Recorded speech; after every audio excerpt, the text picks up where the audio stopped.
Ladies and gentlemen, boys and girls, cats and kittens, welcome back to the podcast. Thank you, thank you, thank you.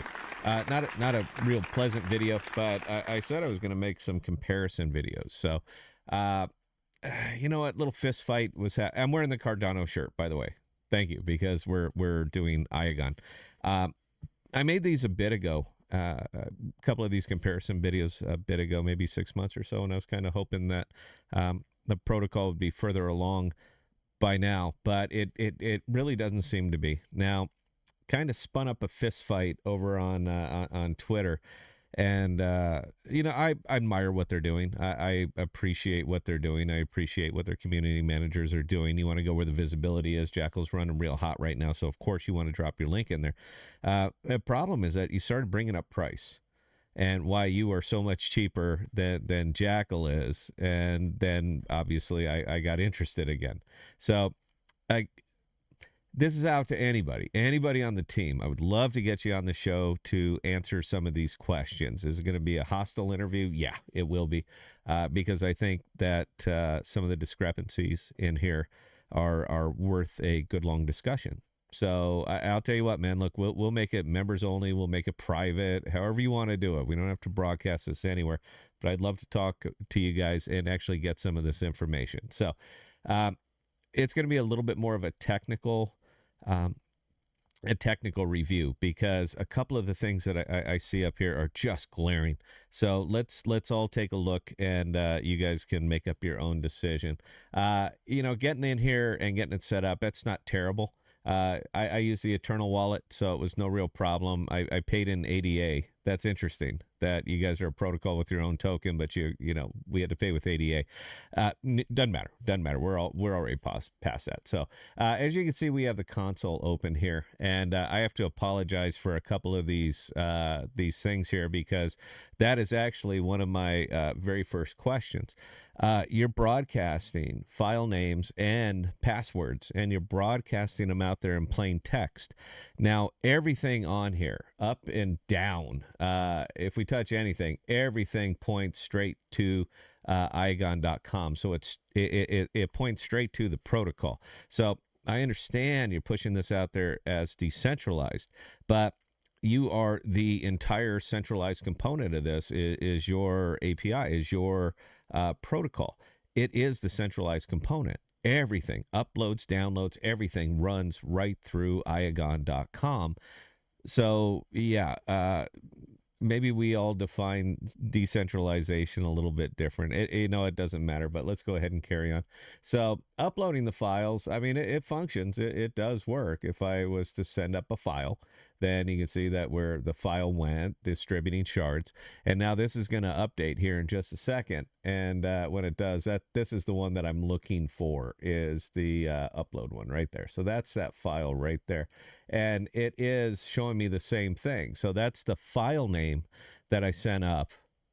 And the protocol recognizes the file name and the password, which all of this stuff is, again, being broadcast in plain text. So I really got to ask, you said it was encrypted off my device before it got to the protocol, but this clearly shows that it is not encrypted. That not only is it not encrypted, but I'm basically giving you the farm on this. Here's the file. Here's the password to unlock the file.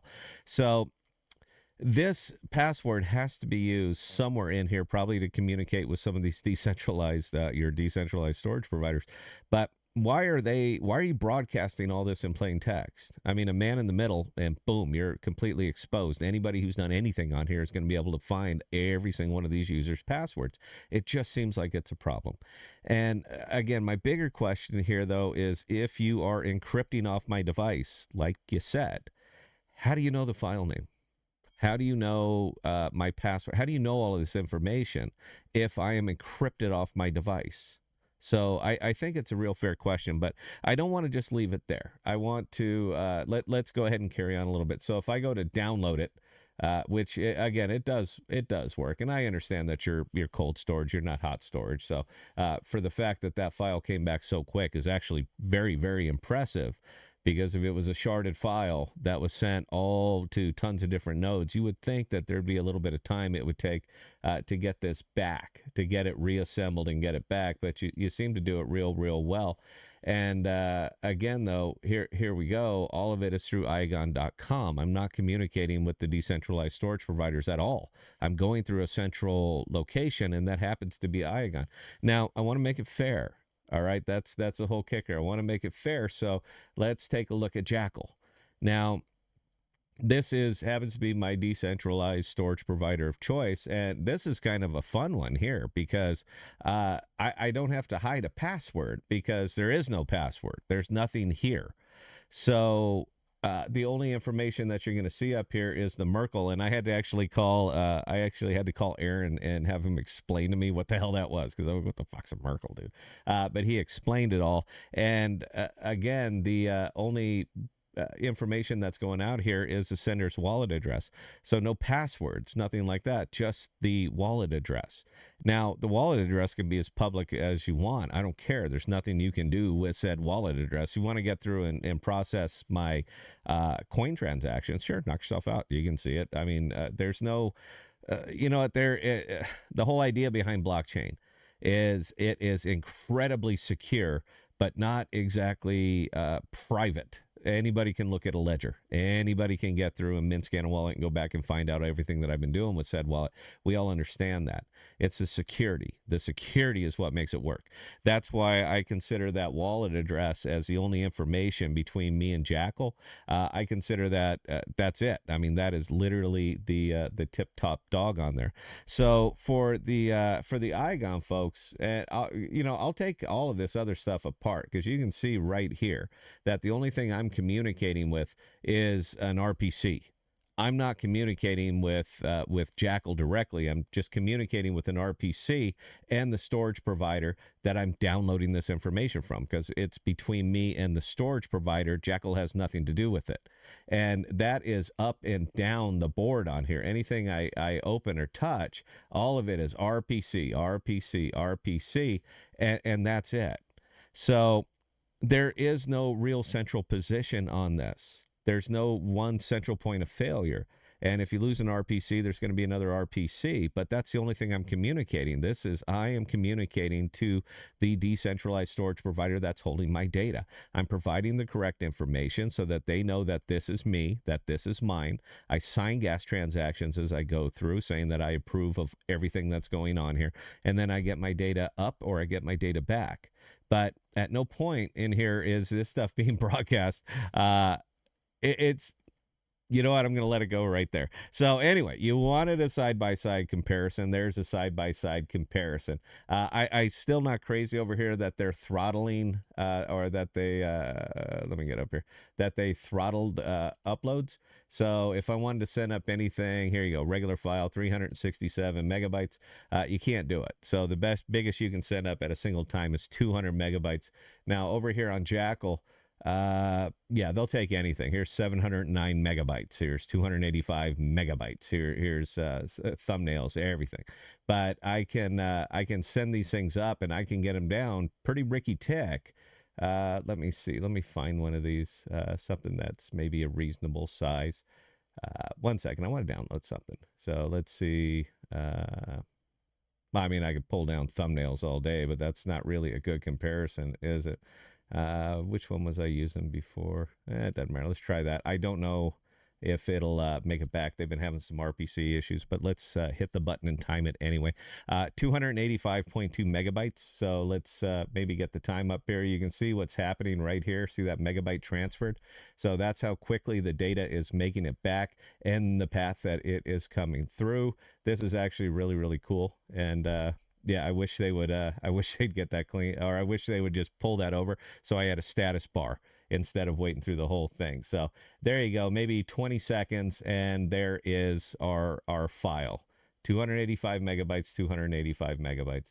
Iagon also does have, for in their defense, they also do have really decent download speed. So if we wanted to pull this one back, again, we know what's going on here. So we understand that they're that they're putting it together, and there's your download. So this is again, it's kind of a flag for me because if you guys are sharding and you are truly decentralized and you're you're sold as cold storage, this file is coming back too fast for that. I mean, it is literally flying back. If you were doing all of these things that you said you were doing, but I'll put it past it. It's that's uh, I understand where this thing is flowing here, so I'm not really going to piss my pants over all of that. But it does function. They do have a download process bar, so I got that anyway. The only hangup I have for it is that the data sent in red is different. So it's storing it in here at 199 megabytes, but when I get the file back, you're going to see it's about 190 megabytes. Again, it's not really going to piss my pants over that. Maybe it's just a UI thing or something like that. But if I'm paying for the storage, I want to make sure that I have full access to all of it. And that would be my only real concern about that one. So there is the file. And you can see right here that file is actually 189 megabytes, not 199 megabytes. So maybe just I maybe just fix that. All in all, it's centralized, man. I mean, that's it. There's simply no other way around that. That is a centralized system. So your storage nodes might be decentralized, man, but it all runs through a central protocol, central point of failure. So it's kind of the illusion of decentralization. So, okay, anyway, said I was going to do it, and I did it. Questions, comments, scott@thepodcast.com. I answer any and all. And until next time, please stay safe. Please be smart with your money. Cheers.